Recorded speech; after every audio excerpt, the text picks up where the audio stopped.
Bonsoir, ici Martin Boisvert.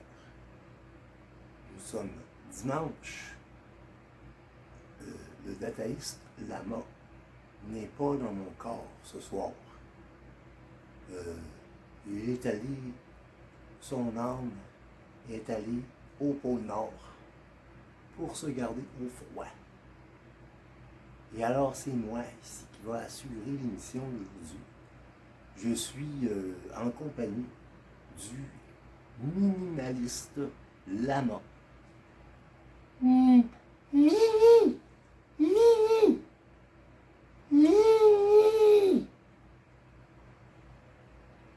C'est juste dire ça. Des fois, on essaie de montrer des petits mots, mais bon, il aime ça dire mini. Hein, de minimaliste Lama? Nous sommes en guerre, amusons-nous. Esh, bang, bim, bim, bim, bim, bim, bim, bim, bim, bim, bim, bim, bim, bim, bim, bim. Bon. En tout cas, c'est pas si pire, le dadaïste le fait mieux que moi, mais bon. Alors, changer de main. Tiens, mon petit minimaliste. Bon. Ici, on va parler de Marcel Duchamp, un mentor. Et lui, Marcel Duchamp, là, il disait, c'est la répétition qui tue. Marcel Duchamp, d'ailleurs, ça va être sa fête là, le 28 juillet prochain. Il va avoir 135 ans. Enfin, il aurait eu ça, là, mais il est décédé en 68. Bon, il disait, c'est la répétition qui tue. C'est la répétition qui tue. C'est la répétition qui tue. Si je disais ça tout le temps, là, pendant toute la capsule, c'est ça que ça ferait. C'est la répétition qui tue. Pour s'évader de cette répétition, les gens ont tendance à se réfugier dans la société de consommation. Il y a une minorité qui va se réfugier dans la créativité, mais disons que beaucoup tombent dans le piège de la société de consommation. Et Marcel Duchamp disait, dans les années, à la fin des années 50, quand il est arrivé aux États-Unis en 55, en fait, il disait que l'Amérique, c'était vraiment l'endroit pour être libre, à condition de ne pas tomber dans les pièges de la société de consommation.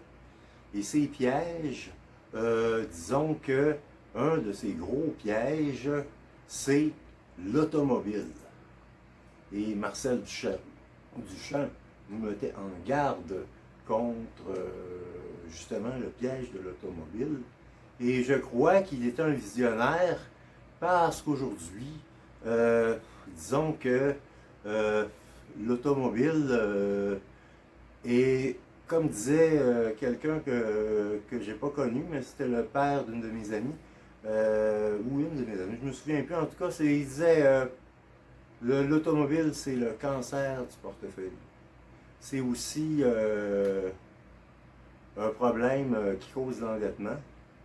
Et c'est aussi au 21e siècle, et ça l'était avant, mais je ne connais pas le nombre de personnes qui meurent dans les accidents d'auto chaque année. Mais moi, par exemple, j'en connais trois. Bon, je vais même les nommer. Sylvain Saunier, Jude Brassard et Yannick Dansereau. Ce dernier étant mon petit cousin, que j'ai même pas eu la chance de rencontrer puisqu'il est décédé à 23 ans. Donc ces trois personnes-là que j'ai connues, ou bon, Yannick, lui, je ne l'ai jamais rencontré, mais c'est mon petit cousin, c'est le fils de ma cousine. Alors, sont décédés suite à un accident de voiture. Et bon, il faut justement, bon, je dis pas qu'il faut jeter le bébé avec l'eau du bain, parce que ça en prend des transports, mais disons que moi, je n'ai jamais conduit, je n'ai pas de permis de conduire, et je crois que faut confier ça à des professionnels, la conduite, le plus possible. Donc, c'est sûr qu'il y en a qui développent une bonne expertise dans ça. Je vais terminer avec quelques blagues, deux blagues pour détendre l'atmosphère. N'est-ce pas, minimaliste Lama? Toto! Bon, il a dit Toto. Toto est également une marque d'urinoir et ça veut dire aussi les autos. D'ailleurs, un autodidacte, c'est quelqu'un qui apprend ses leçons dans sa voiture. Et la deuxième et dernière blague, dites, quel est le pays où il y a le plus grand nombre de concessionnaires automobiles? Le Lesotho. Sur ce, je vous dis bon dimanche.